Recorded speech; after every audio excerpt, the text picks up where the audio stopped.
The king's daughter. I wish I were a princess. Emma stood with the dust brush in her hand, pausing on her way upstairs to her own pretty little white room, which she was required to put in order every day. "Why, my child?" asked her mother.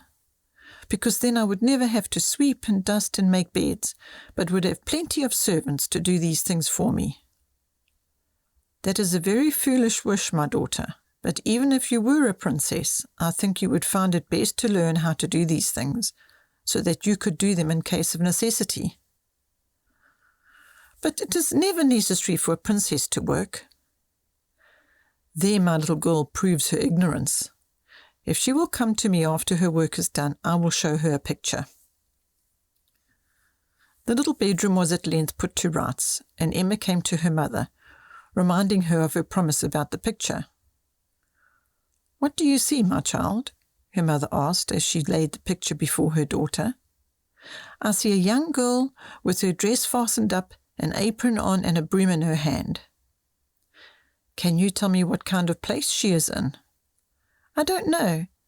There are walls and arches of stone and a bare stone floor. I don't think it can be a pleasant place." "No, it is not. It is a prison. And the young girl is a king's daughter."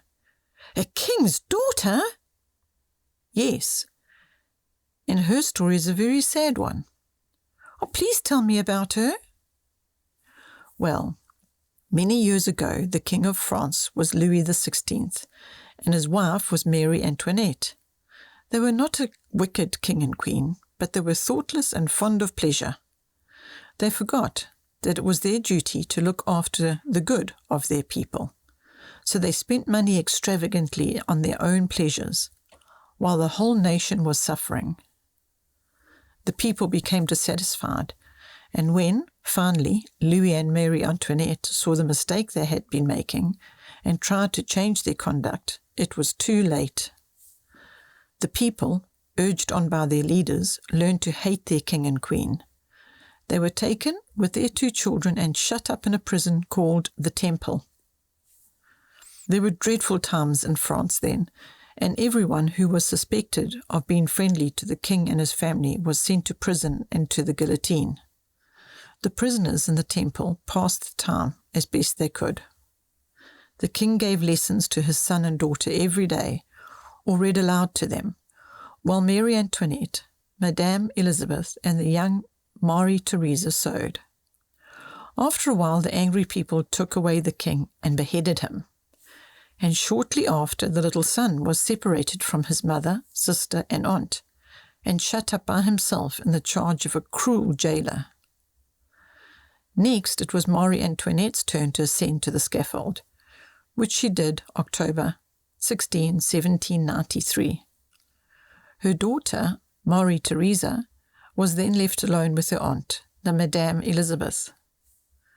But it was not long she was allowed this companionship. Madame Elizabeth was taken away and beheaded, and then the poor young girl of 16 was left entirely by herself in a dismal prison, guarded and waited on by brutal soldiers. For a year and a half she lived thus, leading the most wretched existence, and not knowing whether her mother and aunt were alive or dead. Years afterward, when she was free, she wrote about life in prison. In that we read, "I only asked for the simple necessities of life, and these they often harshly refused me. I was, however, able to keep myself clean. I had at least soap and water, and I swept out my room every day." So here in the picture you see a king's daughter and the granddaughter of an empress, Marie Theresa of Austria, one of the most remarkable women in history, after having carefully made her toilet, sweeping the bare stone room of her cell. Which do you think caused her the most satisfaction in those dark days of trial?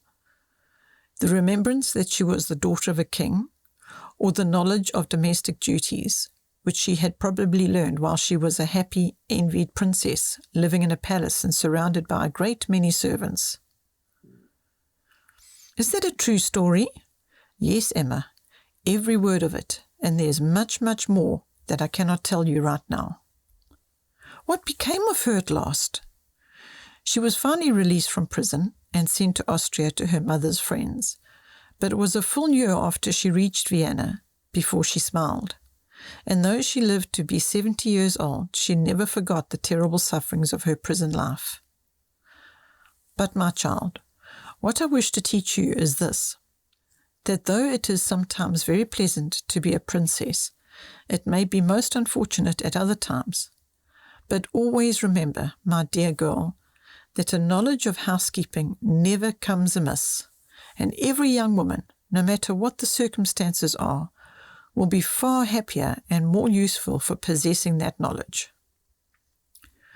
Children do not always comprehend everything at once, so I will not say that Emma soon learned to take delight in dusting and sweeping, but bear in mind that that woman is the most queenly who uses her wisdom and her strength for the benefit of those around her, shrinking from no duty that she would perform, but doing it cheerfully and well.